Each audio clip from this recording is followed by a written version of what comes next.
you doing today? You guys are gonna get to watch me cook the way I like to cook. I don't follow recipes, but hopefully you can get ideas just from what I'm making. Today I'm kind of making like a keto shepherd's pie. So shepherd's pie is normally chopped meat and vegetables and like yummy sauce, I guess. And then it has mashed potatoes on top. I do not make mashed potatoes because I don't eat potatoes, but I do eat cauliflower. So I'm gonna put cauliflower on top of my thing. So it's gonna be like a ground beef casserole. So the first thing that I'm gonna do is I have Omaha steak, ground beef. I defrosted it today. I am going to saute it right behind me. It's kind of hot, so it's gonna get steamy. I know I'm wearing gloves and I'm washing my gloves right now, so you can't see that. Let's see. There's the meat. Okay, got the meat in the picture.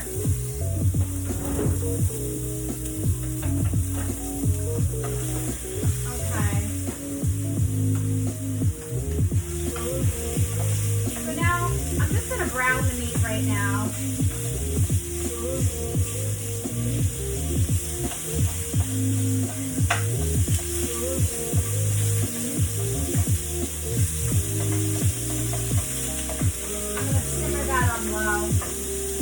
Okay, so what I'm doing over here is I am grating some cheese. So this is Jarlsberg, which is one of my favorite cheeses. It's like a Swiss. So I grated a lot of it already. What I'm gonna do for this dish is I'm gonna mix Jarlsberg and mozzarella together. So I'm just grating. It's a good time. I hate grating cheese, but sometimes when you only have block cheese in the house, that's what you gotta do. I think that's enough. I got a lot. I do have grated mozzarella cheese that I'm gonna put a little bit in, not too much. Don't overpower it. I don't love the flavor of it. I think the Swiss has so much more flavor to add. So, put a little mozzarella. Okay, so we have our cheese. Let's check on the meat. I'll show you. It's just sauteing some ground beef.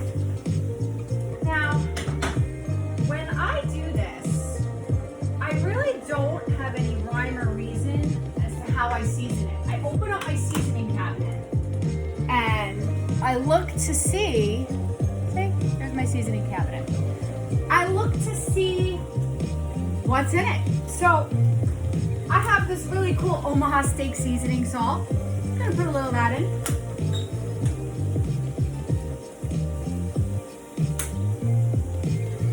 I have salt-free, yummy onion herb goodness. I like to put a lot of this in. This is super yummy. Okay. So what I want to do next is with the meat, I like to add some vegetables in it because I don't eat carbs to fill me, so it's really meat. You don't want to eat too much meat, so you want to eat a good amount of vegetables. So now, there's corn and I love this mix actually. There's corn, carrots, green beans, and peas. They're not the lowest in carbs, but we're not having that many and they add really, really good flavor. So I'm putting some in.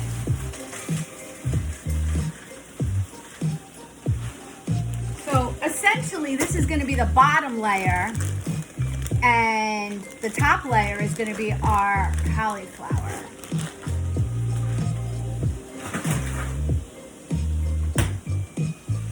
You see now the meat is mixing with the vegetables.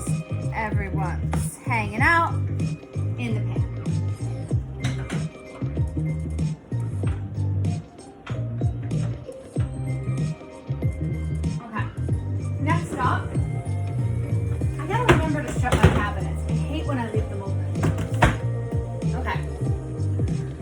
So I got my cheese. I'm coming back over this way.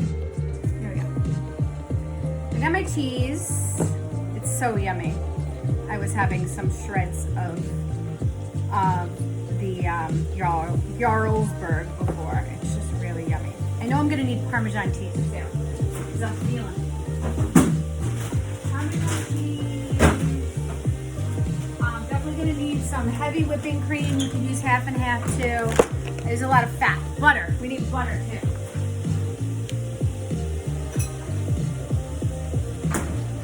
Okay, I got my butter out.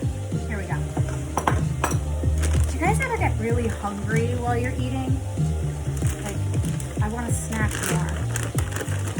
What I'm gonna do is I'm gonna mix some Parmesan cheese in this cheese. And I do have to say, again, I literally make this stuff up as I go. I've been cooking for a long time. I was one of those kids who loved watching the Food Network. I don't even think they had the Food Network when I was a kid. I think it was called like PBS, and I would watch cooking shows. I thought they were fascinating. And I learned how to do a lot of cool stuff. I do love cooking. Right now I'm just chopping up the butter. I'm gonna check on the meat. What I did before was I cooked the cauliflower in the microwave. So let's check that out. Here we go. So this is the cauliflower. It comes in a bag, and I put it in the microwave on a paper plate because sometimes it leaks a little bit, and I don't want to deal with all that mess. I cook it for about 8 minutes. I like it nice and soft. And then I'm going to do something really cool with it, and you're going to see what I do. So what I'm going to need to do is actually melt this butter because it's not hot enough to melt it. So I'm going to put this in the microwave. In a microwave safe dish. This is not a microwave safe dish, by the way. It's like an old, I don't know, China. It's from Japan. And it has metal on it, so you can't put it in the microwave. So be aware of that. I don't know why I use that as my butter dish, but I do. Butter goes in the microwave. I cover the top because it likes to splatter. Alright, we put that in. I'm going to check on the meat over here. The meat is coming along nicely. Look, the vegetables are defrosting nicely. And the meat is browning. I flavored the meat, and in a little bit I'm gonna add half the cheese to the meat, and then half the cheese goes in the cauliflower. There's basically cheese throughout every part of this dish, which you can't go wrong with. But I will say, you can't eat a lot of this. You eat a small square because it's very rich. Okay, that's donezo. Almost donezo. So what I'm going to do next is I'm going to take the cauliflower. My dog is wondering who I'm speaking to right now, by the way. He is so thrown off. Completely thrown off. All right. This is a fun part. This is where I use this contraption. All right. Go. I'm gonna use this bad boy. I love this bad boy. This is fun. It's like an immersion blender thingy. You use it to blend things in the pan. So I put that together. Okay. So what I do,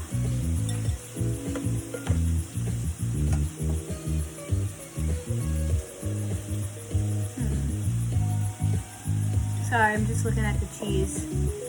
It was like a little bit, you know when you get the cheese and it has like, the edge has like a color to it, like it's called the rind of the cheese.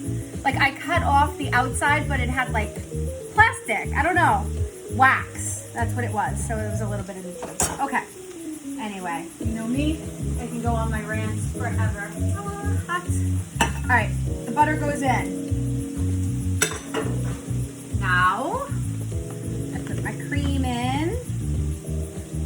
Let's just finish that baby up. I'll have to open another one. I always have a lot of cream. Always have cream in the house. Okay. Here's my new cream. All right, so I do want some flavoring in that. I'm gonna stick with this onion herb salt-free. If I didn't have it, I would probably add garlic powder, I might not even add salt to this because there's salt in the butter. I'm trying to use a little bit less salt. All right, the meat looks so good right now. It's browning up so nicely, so yummy.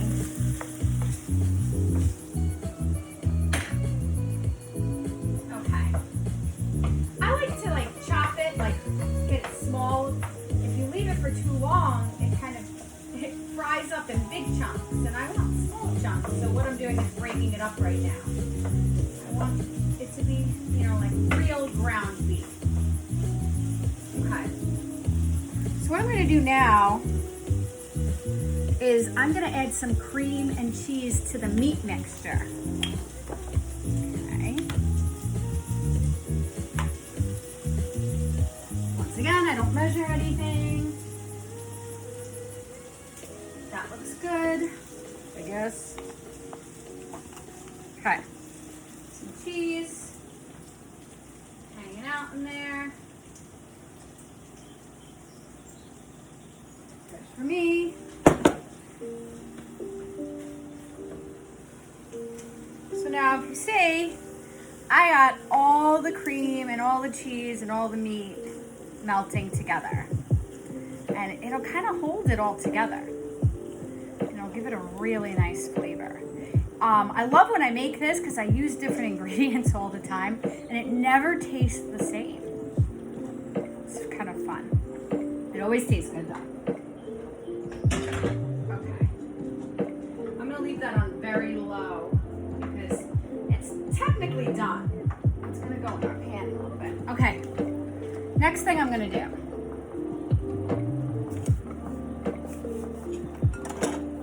Doing this, right? Here we go. I am making cauliflower mashed potatoes. Kind of just mushes it all up into a potato consistency. If I was serving regular mashed potatoes, I would do this a lot more evenly. But because it's going to get baked on top, I don't need to do it. Oops. I'm gonna unplug this, and then I'm going to detach this. Put this over here. Put this aside. So I just want to kind of show you my fake mashed potatoes. Looks just like the real thing. It does not taste just like the real thing, but it tastes pretty damn good. Darn good. I didn't say that. Sorry, guys. Maybe I'll cut it. Maybe I won't. Maybe you could handle it.